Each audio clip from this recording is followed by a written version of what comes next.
Hey, this is Dominic, and this is your home for the cutting-edge conversations on optimizing your personal performance, lighting up your sex life, and living a purpose-driven life of your own design. These are the topics that Dominic and I have both struggled with in our own lives and still don't always get right.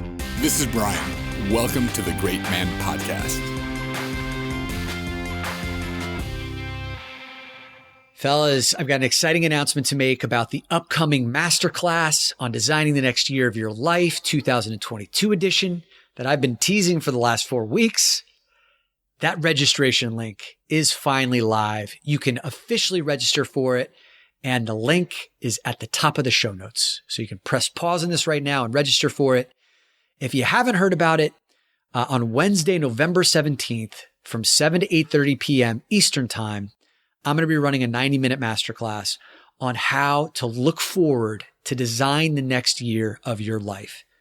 And if you've been enjoying these episodes that we've done on building your best self, this is our 5th week, our 5th installment, then you're not going to want to miss that masterclass. And another surprise bonus for you is all of the members of the 3 Great Man Masterminds are going to be in attendance for that. I've actually aligned all of our masterminds to be on that one night. So you guys get a chance to mix it up with some of the men from the masterminds that you've heard interviewed on this podcast. Brian will be there. A bunch of other guys, some of your favorites will be there as well. And it'll give you a chance to go through a process with them. So it'll be a really exciting night. Again, it's Design the Next Year of Your Life, 2022, 90-minute masterclass. Link and description in the show notes. Welcome to week number 6 of the Building Your Best Self series, a 13-episode mini adventure to call forth your best self as you head into 2022. Today, we are talking about something I'm very passionate about, building your Wolfpack. Now, in the Great Man Within community, we have a mantra: stop lone wolfing your life. The lone wolf is the man going through life mentally, emotionally, and spiritually on his own. Lone wolves starve, fellas. Men thrive with other men, especially men who are after the same things that you're after. And when you embark upon this personal development journey, you may find that the types of men you're currently surrounded by can't quite understand or support where you're trying to go. And that can cause tension in your existing relationships. Now, you may be experiencing that friction already, and I want you to know if you are, then you're not alone. And to highlight this, I actually ran a poll on my Instagram account this past week where I asked 4 questions. I got about 150 responses. Here are the questions. Question number 1. Did your personal development journey strengthen your relationship with existing friends, or did it cause tension? 44% of the respondents said it strengthened their relationship with existing friends, but 56% said that my personal development journey caused tension with my existing relationships. Question number 2. When you embarked upon your personal development journey, did you have a friend also on that journey with you, or did you go on that personal development journey solo? 27%, only 27% said they had a friend who was also going on the personal development journey. 73% of the respondents said that they went on solo. And that is a very common occurrence of the men in our masterminds who say, yeah, I'm the only guy in my group of friends who's interested in this stuff. Question number 3. When you embarked upon this personal development journey, did you feel supported by or resistance from your friends? 48% said they felt supported by their friends. 52% said they felt resistance. And then finally, question number 4, did you end up having to say goodbye to some of your older friendships? And 83% of people said yes. When I went on this personal development journey, I had to say goodbye to some of my relationships, and only 17% said no. So the bottom line, guys, is as you grow and as your priorities change with respect to that growth, it can cause friction with your existing relationships. And also it represents a powerful opportunity to consciously create the pack of men that you want to surround yourself with now and into the future. So joining Brian and I for today's discussion is our special guest, Jay Washington. And Jay is one of the most visible, vocal, and beloved men in our Great Man Within communities.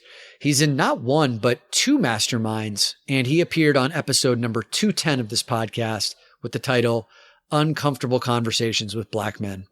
Jay, we love you. So pumped to have you back. Can't wait to hear from you. In this episode, we're going to cover 3 signs that you may have outgrown your current friend group, 3 questions to ask about the type of Wolfpack that you want to build, and then 3 qualities that I personally look for in the types of men that I bring into my life today and into the future. Let's get this thing ready to roll. Building your best self, week number 6, building your Wolfpack.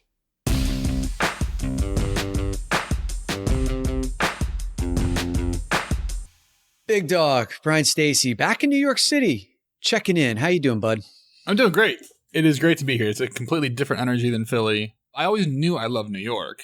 I'm getting to love Philly too, so I'm digging the energy change. Absence makes the heart grow fonder. So, getting outside of New York City for a little while, feeling the vibes of Philly and then coming back. It's like experiencing New York City for the first time again, isn't it? There's nothing like coming back to New York City after being gone for a while. If you're looking down from a plane and you see the city, there's just this excitement that like it's alive. I love that. Yeah, I love that feel. I kiss the ground. No, I don't because I get tetanus or something. Yeah, just don't do that. Not recommended. Metaphorically, I do. Super pumped for our conversation today because we have a man who really needs no introduction. If you are part of any of the Great Man Masterminds, or if you are in our Facebook group, this man, because he's a force inside all these groups, super present. His second appearance on the Great Man Within podcast, Mr. Jay Washington. Welcome back to the show, bud. Thanks, Dom. Always an honor to spend some time with you and Brian. And, glad to join the club of the guys who've been on multiple episodes. That's right, man. There is rarefied air. I think there's a handful, I would say single digits of people who've been back on the show twice. And one of my missions in life is to get you on television because you are a man who deserves to be on TV, on a reality show, or have his own show. And if this podcast in some small way can help catapult you, my life will be complete. Thanks, man. Always appreciate your support. This is a really exciting conversation today, guys, because we're going to be talking about building your Wolfpack. You all know that, and our listeners know that one of the things that we hold as such a deep value in our communities is this concept that men thrive in community with other men, right? And that's why we have this battle cry of stop lone wolfing your life. And the lone wolf is the man who goes through life mentally, emotionally, spiritually on his own. And most of us don't even know that we're doing it. I know, Jay, you have plenty of stories around this we can get into in a few moments. But when you step into community with other men and you find the guys who speak your language, who are going after the same kinds of things in their lives, it is gasoline on the fire of your personal development, right? And Bri, we always talk about personal development on your own. It's slow, it's shallow, it's incomplete. And I want to bounce the ball to you, Bri, because, 2 weeks ago, we had a conversation around turning pro. Why don't you give our listeners a little recap of what that concept of turning pro is and how that ties into our conversation today? Yeah, it was Stephen Pressfield wrote this book called Turning Pro, and this resonated with me. I've actually read it twice since that podcast because so much of it resonated. And the scary part for me is that I really resonated with the amateur section. He spends half the book describing what the amateur section is like. And part of being an amateur is not having awareness or even control over the activities that we're doing. We often on this podcast call that drift. Right. Oftentimes, our relationships can fall into that category of drift. We're friends with people because we've known them for a long time. We're friends with people because they're close to us in proximity. Maybe it's a workmate. Maybe it's somebody at the gym. But it's not really it's not really a selected, conscious selection of a friendship. Now, something he talks about in that book is this idea of turning pro. It's free, but it's not easy. And one of those things, and there was many of them, but one of those things was when it comes to relationships and how there should be an expectation that your relationships, when you go pro, are going to change. Yes. People in our lives look at us how we've always been, and rightfully so, because that's how we've been. But when we look at shifting our identity to what we want to be, and we decide to go pro, other people don't know that around us. And so in some cases, there's a resistance to that change. And that can cause some impact to current relationships. That decision to turn pro is an internal decision. It's an internal declaration. It's not like you buy a billboard and you announce it publicly, like to all my friends, to all my coworkers, I'm going pro. And here's what that means for like, it just doesn't happen that way. Like it's an internal thing and you start showing up differently. And oftentimes it can cause friction and conflict. You know, Jay, one of the reasons why you're such a perfect voice for this is because you've been going through an amazingly, I would say, fast and deep transition in your life from the man that you were for, many decades to the man that you're becoming. You're actively seeking, walking in lockstep with your great man, and you're living this transition right now. Just spend a few minutes sharing with our listeners kind of like, who is the pre-inner work Jay?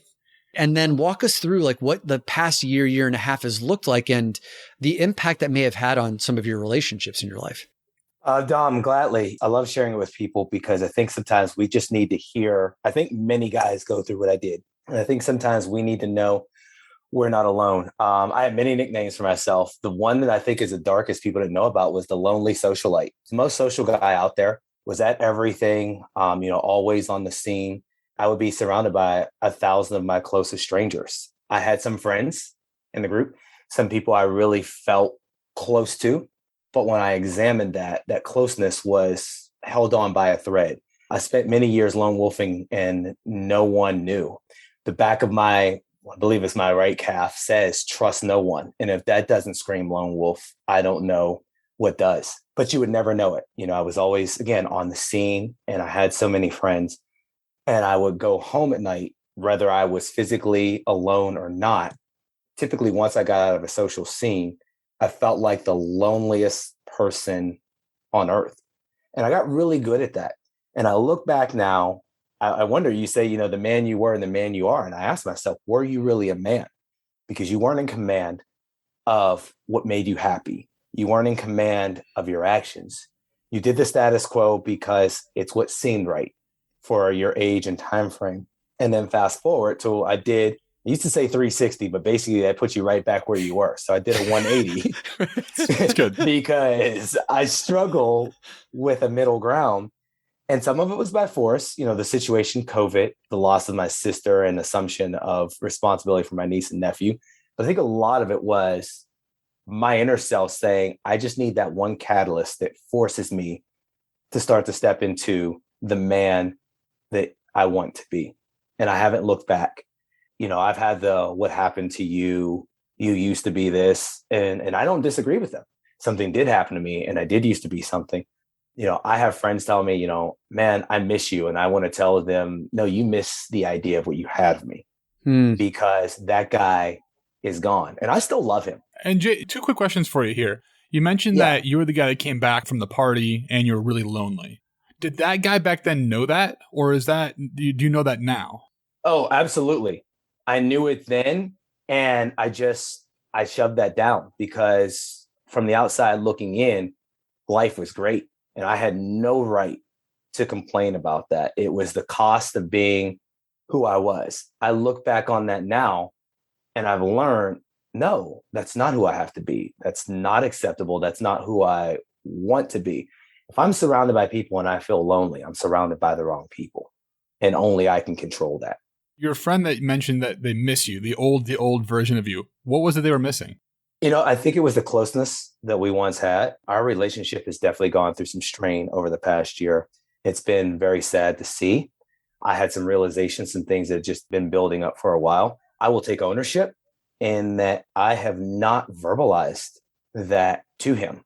And I should take ownership of that. I've not sat down and told him why our friendship has drifted apart. I'm going to do that on my own time because I do think, as a friend of mine, my cousin told me also, sometimes when a relationship is over, you need to mourn it to truly move on. And that mourning involves closure. I feel like once I am ready to go ahead and do that, one of 2 things is going to happen. Either we're going to find a way to repair the relationship. It's never going back to where it was because I'm never going back to who I was. But we're either going to repair that relationship or we are going to accept that it has changed and we will have what is left of it and then move on. I unfortunately can't say that I can predict which one will happen. But what I do know is that once we have that closure, only then can we figure out which of those two options will happen. Right. This is a great, I think, segue for many of our listeners who, are maybe at different parts of their journey around, maybe there's someone who's at the very beginning of his personal development stage who's about to encounter some of these friction points, some of these changing in dynamics. There's someone who may be right in the middle of it, just like you are right now. Maybe someone else has already gone through this. But I think what could be really helpful as a next step in the conversation is to just highlight some of the key points, like these signs of when you've started to outgrow the friend group that you found yourself in or the social group that you found yourself in. And I don't know if outgrow is the right term. We're going to use that because it signifies that like you're better than someone else. And that's not what we're talking about here. It just means that you've moved on. But for lack of a better term, we're going to stick with like, here are 3 signs that you've outgrown your current relationships. So that like when it happens and you feel it, you can give name to it and then figure out what you want to do with it. And I'll be interested, guys, like what your reactions are to these. So here's the first sign. You're no longer interested in the shit that you used to be interested in, and they are still interested in doing that shit. Right? So one sign, for like an example of that is I used to love going out drinking every Friday, Saturday night. Like that was the thing that like my social circle of friends used to do. And then all of a sudden, I just didn't like doing that anymore. I didn't want to be hungover on Saturdays and Sundays. I wanted to have deeper conversations and connections. That no longer interested in me, but my group of friends still wanted that. So that's number one. Yeah. I want to bring to attention here that this isn't just with personal growth. This isn't just finding the great man within, right? What we're really talking about here is a change in priorities in someone's life. There's nothing magical. Oftentimes I hear like, man, like you're on the personal growth journey, like you're going to disrupt a lot of friendships. And it's not because you're joining a cult. It's not because like these must be your friends, right? What happens is like we start to change our priority. When Pressfield talks about going pro, he's like, it changes everything. It changes your body. It changes your decision. It changes when you get up in the morning because that's the only way to achieve what you want to achieve. And this, what we're talking about is really no different than that. This has happened to me. I've been on the receiving end of this, but not with personal growth, with somebody having kids. Right? I would have a buddy who got married and then had kids, and he had another kid, and his priorities, as they should have, shifted from spending time with me, talking about politics, playing games, going out, to I want to wake up and feel good with my kids the next day. Cool. Right. Like, that's good. It's not because he evolved or I evolved or devolved or anything else. It's really simply a change in priorities. And I think what happens when we get into personal growth is our priorities magically start to change. Bingo.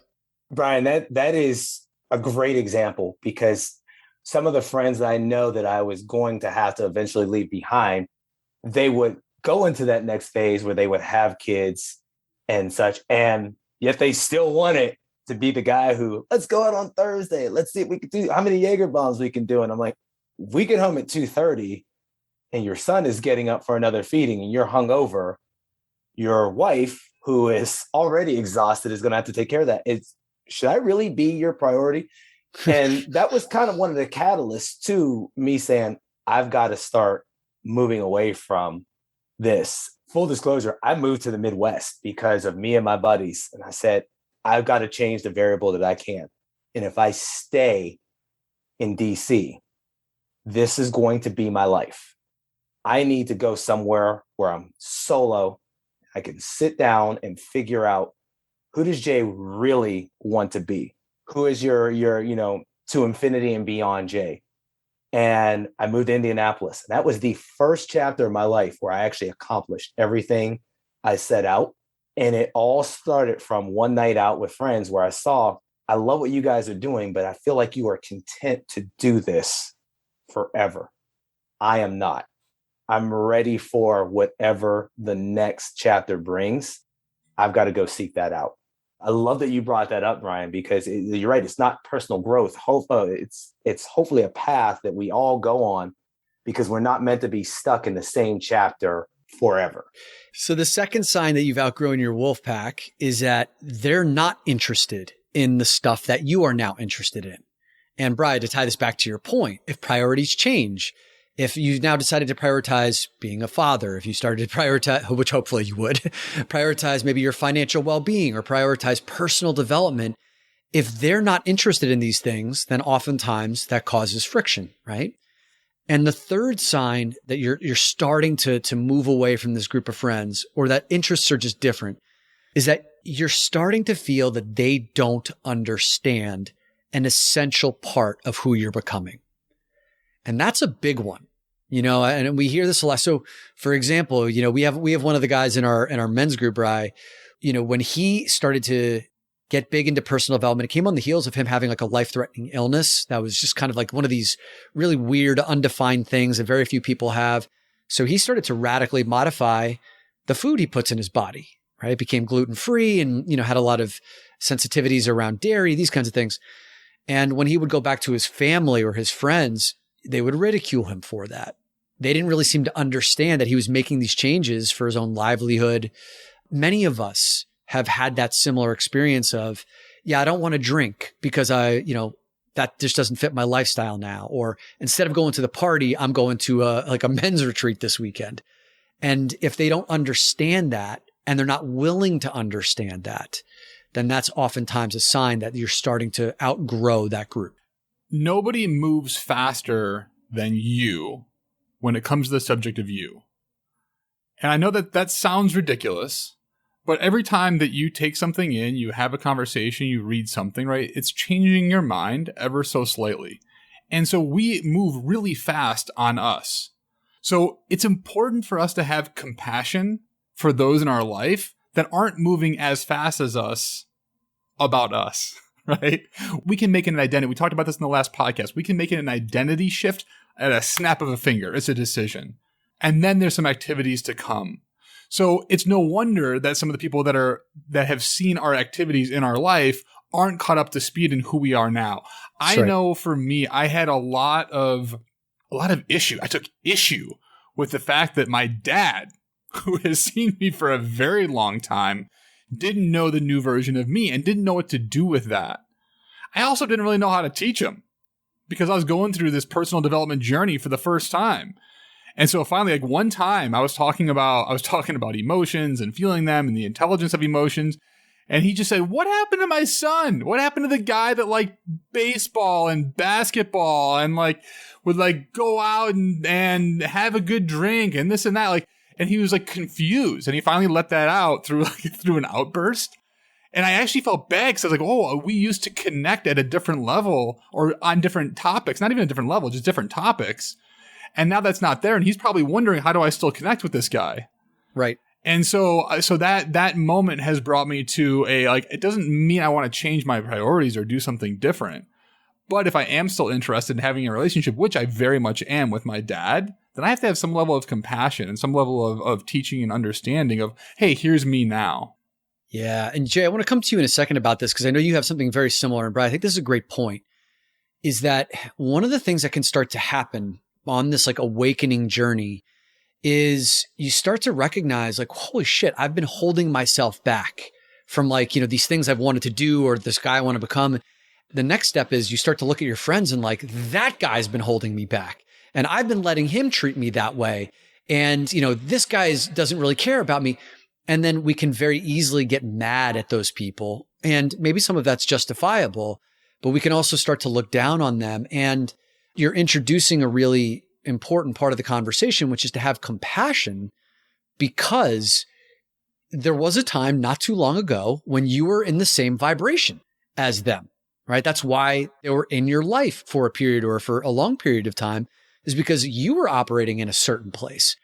And so to recognize that, and the fact that, maybe they haven't caught up, or maybe they haven't had their own personal awakening that you had the benefit of having, that's allowed you to get to this stage, and to just bring that and remember all of that as these new emotions and this tension starts to come up. Fantastic points, both of you. Brian, first off, I love your story about having compassion for your dad. And I'm partially envious because I no longer have my dad. I would love to have that experience. But conversely, what I can say is my personal growth has put my relationship with my mother on a level that it probably hasn't been. She was my first best friend, that it probably hasn't been since I was a kid. One of the ways I really significantly curtailed my drinking, I went home to visit the family. State of Pennsylvania shut down. What was supposed to be 3 days turned into 4.5 months. My mother doesn't drink, and I always respect our household.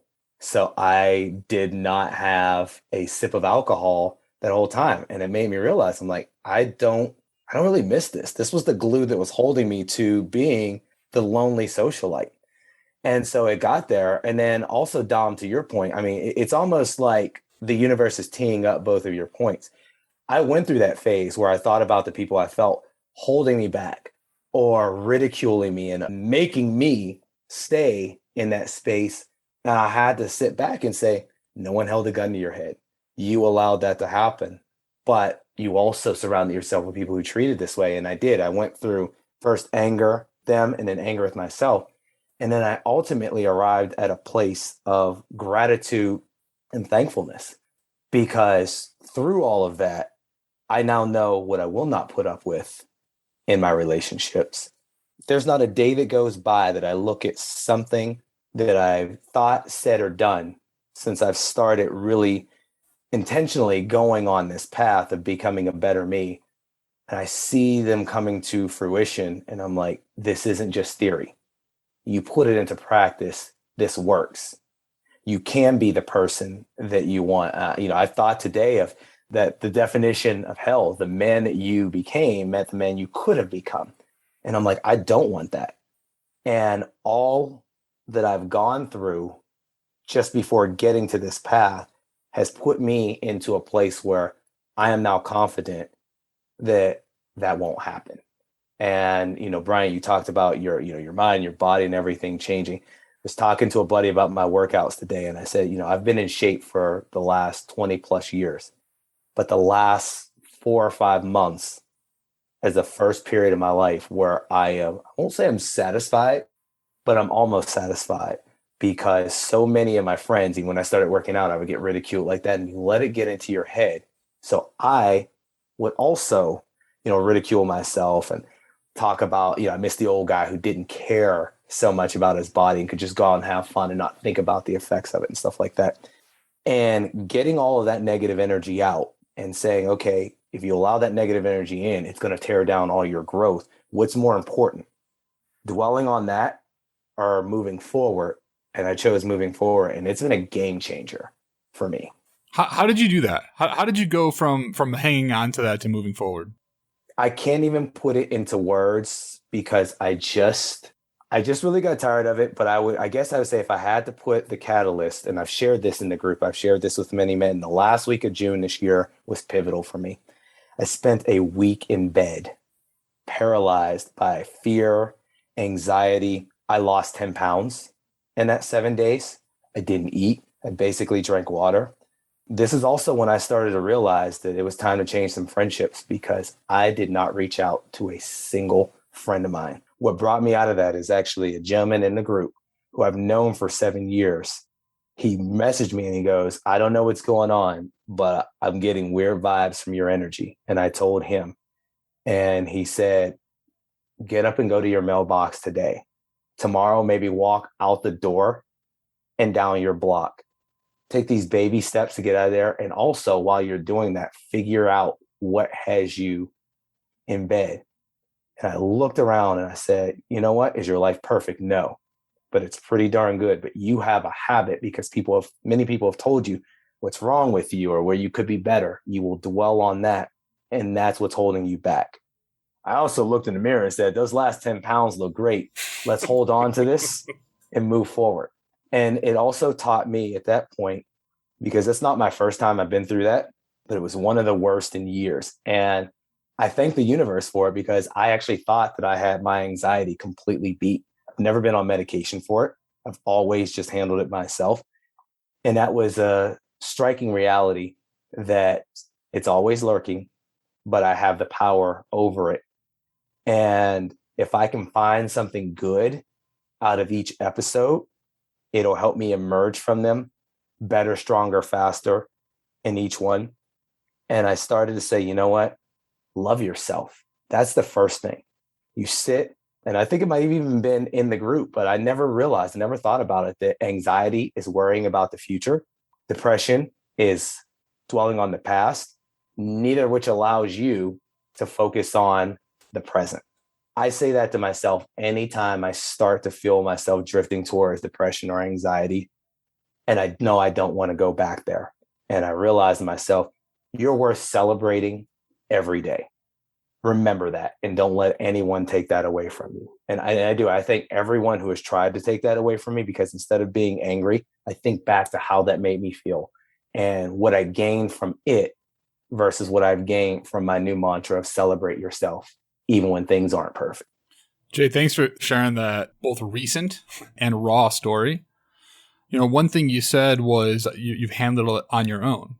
And I know that might have been in reference to taking medication, but I also noticed that what kicked you out of this one was somebody calling you. Yeah. And so in this case, you didn't do it alone. What was it like to have someone that you didn't reach out to that care and felt enough that they knew your energy was different?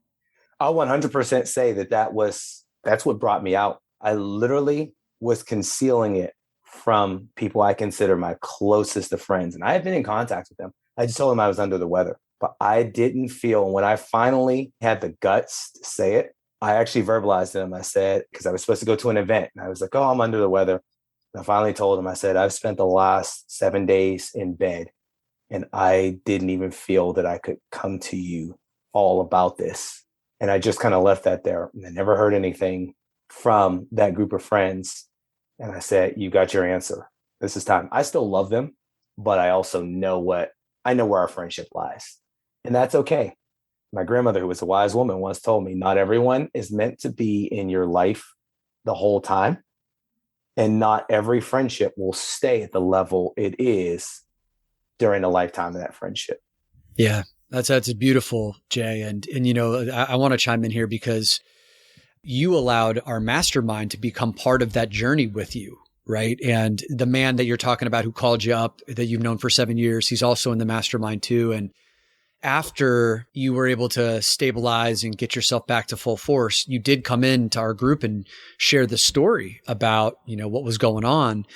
And that was another new step for you, right? Just even revealing there are these times where like you spend the weekend in bed because there's just like crippling anxiety. It was such a gift for us, right? Because we had a chance then to get to know you at a deeper level. We became closer to you. Here you are today, a couple of months after that, on the podcast, talking about this even more publicly. So, you know, if you look at the Jay of not that long ago, you know, probably maybe earlier this year, who may have had a similar experience, who just would have kept it to himself, to the Jay who was able to have someone close enough to him reach out, get you out of the bed. And then after it was over, instead of just trying to process it all on your own, you brought it to the group, you processed it, you're speaking about it again, right? So you're owning it and you're sharing it with other men who are no doubt going to benefit. First of all, I just want to acknowledge your growth, you know, because that's really powerful. And second of all, I think it leads to this really important distinction around, you know, the qualities that you now seek in the men that you surround yourself by now versus who you did in the past. I want to pose 3 questions that every man needs to ask himself about his relationships. And I'm going to read all 3 of these off at once, guys, and then maybe we'll dive into them and see what you guys have to say. So guys, as you're listening, think about these 3 questions. Number 1, what qualities did you used to value in your male relationships? Right? If you think about some of like your former relationships, the ones that have been around for a while, what were the qualities that you were looking for in male relationships that brought a man into your life and considered him a friend? The second question is, how many of your friends, your current friends, would you befriend today if you met them for the first time? Maybe there's been a friend in your life that's been there for 10 years. If you met that man today for the first time, would you forge a new relationship with that man? Or is he truly like there because he's been there for a while and he doesn't actually align with where you are today? And the third question is, what qualities do you value now in the men that you want to bring into your life? Right? What are you looking for when you come across a guy and you're just like, oh yeah, that's a dude that I do want to be friends with and forge something with that goes into the future? Right? 3 big questions. So maybe we'll just start just by saying, what were some of the things that you used to? Question number 1, what qualities did you used to value in your male relationships? I valued the bro. I really did. We fit in well together. It was perfect. It was shallow. 2 things I think it's worth noting. By the time I was 25, I made myself 2 promises. I would die alone and no one would know me, which is an awful feeling. But at the same time, that's what drove a lot of the people that I became friends with. I actually have one buddy, we laugh, because he tells me, he goes, I knew you for 4 years before you knew me, because I would always see you out and I'm like, that guy looks awesome, looks like a ton of fun. And he's like, I would always come up and be like, hey man, talk to you. And he's like, you'd make a little small talk and then just disappear. And I was like, yeah, man. I was like, that's just kind of how I used to do. I was a no new friends thing, which is why the Lonely Socialite was self-perpetuating. You surround yourself with shallow, what are you going to do? But at the time, in my mind, it was what I value and what I sought out. Great. Bri, how about you, man? I mean, what are the things that you looked for? There's a lot of things that have stayed the same, actually. I think one of those things is someone that is really active, kind of knows the direction that they're going and is actively pursuing that. That seems really aligned with where I'm at today. The one that comes to mind is somebody that is skilled. So somebody that was really good at baseball or somebody that was really good at something at the job. And in that way, I kind of admire them. But I think that was top of the list. That was like, oh, if he's good at this thing, then somehow he's got something figured out, right? So I think that's less important to me these days and not something I would really look for. Something that's new is I look for someone that is both interesting, which we just talked about in terms of they know the direction they're going and they're interested in it, but that they're also interested in me. And what that looks like in practicality is being able to sit down, have a deep conversation with someone, pose some questions, get responses back and forth. So someone that's both interesting and interested is really top of the list. Yeah, that could be 2 very different people. There's a lot of very interesting people who could care less about what you've got going on. They just want to tell you about what they got going, what they're doing. That second piece of them being interested in you, that is like a really, really important distinction. I'm glad you have it for yourself. If I think about what qualities I used to value in male relationships, it used to be guys who were into sports, guys who were very similar to me. Those were kind of the big things. When I say similar to me, guys who looked like me, guys who were straight, guys who I could easily get along with that were very comfortable, because we had maybe similar background. And what I started to notice is, wow, I looked around my life and I was like, there's really no diversity in my life. Like these guys are all straight, white men, great dudes, but there wasn't a lot of expansiveness. There wasn't a lot of perspective. And it never even occurred to me, never crossed my mind. So when I asked myself the question, what qualities do I look for now? I wrote down 3 qualities. This is not like an exhaustive list, but I think it'll be helpful for our listeners. One of the qualities I look for now is a man who calls forth my highest self. We talk about that. I've done episodes on this. I wrote about this in my book on purpose leadership. There are 3 types of people in your life. They relate to you in one of 3 ways. They relate to you as the historical version of you, the man you used to be. Number 2, they relate to the here and now version of you, the guy that they see right in front of you today, your current job, your current marital status, your current finances. The third kind of person, and this is the rarest person, relates to the highest version of you, right? The fully formed version of who you are. You're a great man. And they call forth your highest self. And I want to surround myself with as many of those number 3s as possible. The other 2 values, the other 2 qualities I value in my, like for men that I'm calling into my life are men who tell me the truth about how I'm showing up in my life, right? Like the guys who are not afraid to pull a punch, to be like, dude, you're dropping standard in your life. Mark Krasner, one of the guys in our men's group, he said, dude, Dom, like you hold such a high standard in every area of your life, but with women, you drop that standard, and he said this to me a few years ago, just like the kind of women that you spend your time with. And like, I just don't see them playing at the same level as you. What's going on with that? That woke me up and I started to really value that. And the last thing I value, and this is just, like I guess, a not exhaustive list, I value men who aren't necessarily comfortable to be around, but they can teach me something. Right. And I'm thinking about one man in particular, Jay. This is the same guy who called you when you were, in your 7 days of being in bed. And this man is, he's a teacher of mine. He's actually teaching. I've hired him to be my consultant around diversity and inclusion and being, a white leader in a white space. What are my blind spots? And this man is anything but comfortable in terms of, he's going to fucking tell it to you. And there've been like some, rough conversations where I've had to swallow my pride and my ego to really listen to the wisdom. And I've been blown away by his teachings. And so I start to value that and placed a higher priority, to use your words, Brian, on that than just surrounding myself with guys who read all the same shit, watch all the same shit, that allow me to be comfortable all the time, because one of my priorities is growth, and that's not always coming from comfort. I love that. One of your priorities is growth, right? So of course the relationships that you seek out are going to provide a new perspective, an expanding sort of perspective. I have a question for you, Dom. The word trust, that's coming up for me a lot right now as we're talking about this conversation. Before, trust actually wasn't that big of a deal for me. I didn't prioritize that, and I've seen that come back and really hurt me in a lot of ways. So I would put that pretty high on the list. And I'm curious if trust is important to you and where that sits in your 3. That's great. Yeah, so that's absolutely dead center in there. Like I said, that's a list of 3. It's not an exhaustive list. I mean, trust for me is kind of table stakes. If I can't trust a man, if there's something about him that's squirrely, then like he just doesn't even get through the front door, in terms of my, so that's like a table stake. Then maybe a deeper layer of trust is commitment. Like a man who's like really committed to walking, so let's say this path of personal development to becoming the best version of himself. That's like another layer of trust that I have. And Jay, you're like a shining example of that. Over this last year and getting to know you, my trust level in you has skyrocketed, because it's like every time you said you're going to do something, you do it. And every time that we have an event, like you're there.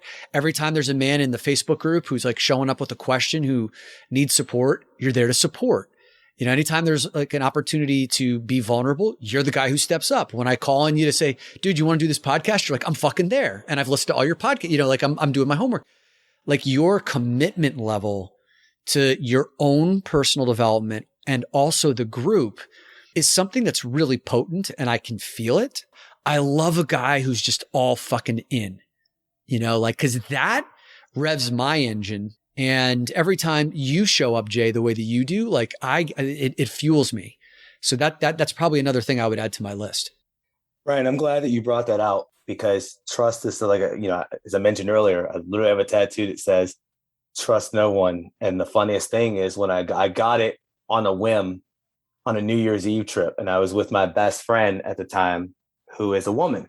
And I came back and, she called me out on it. And that's one of the things I've loved about being friends with her. Dom, you mentioned someone who calls you forward. She's a woman, but I'm starting to value that more in men now, because she has always been my support system and always in my corner.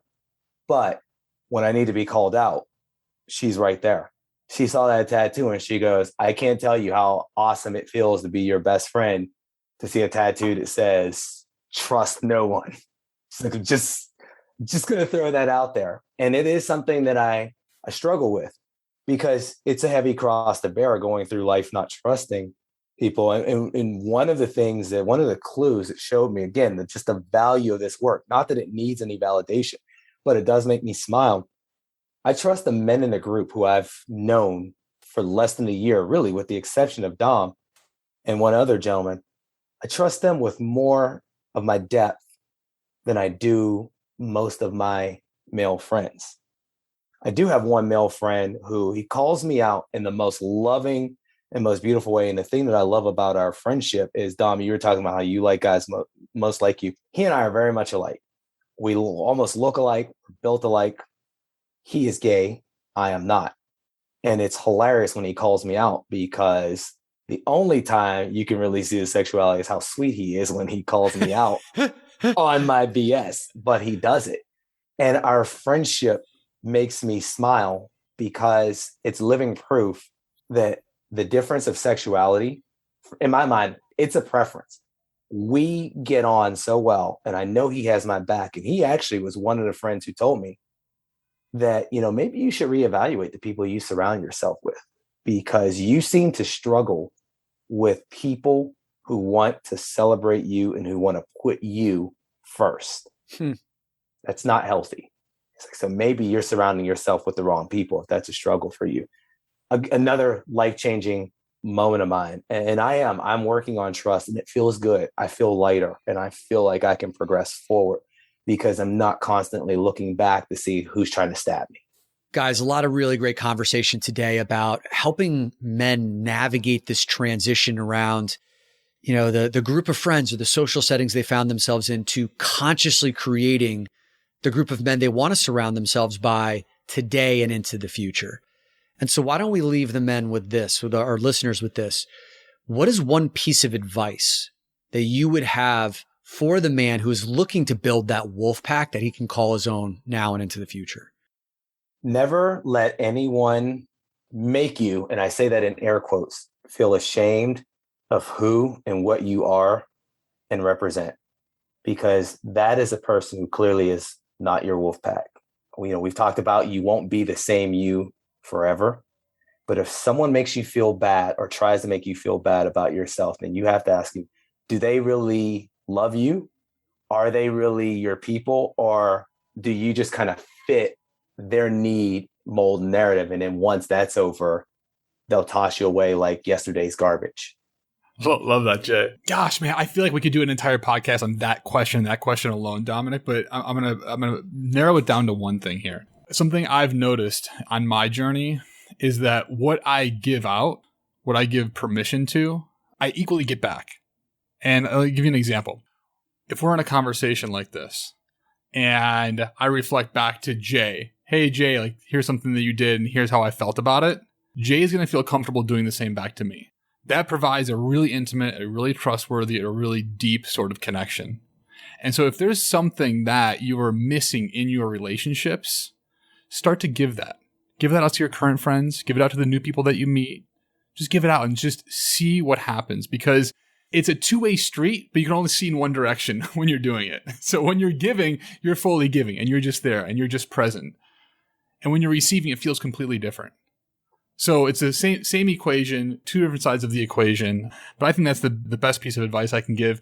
And it happens fast. It can happen really, really fast. Jay, you mentioned that some of the guys in the mastermind, you feel a deeper connection with them in less than a year than you do with some of your oldest friends that you've known for a long period of time. So like, time isn't a thing here. It's not like you can't develop a friendship very quickly. We've seen that in our mastermind. We've seen that in our men's group. And that's something that's really, really consistent just based on the type of conversations and relationships that we're having. So it can happen fast.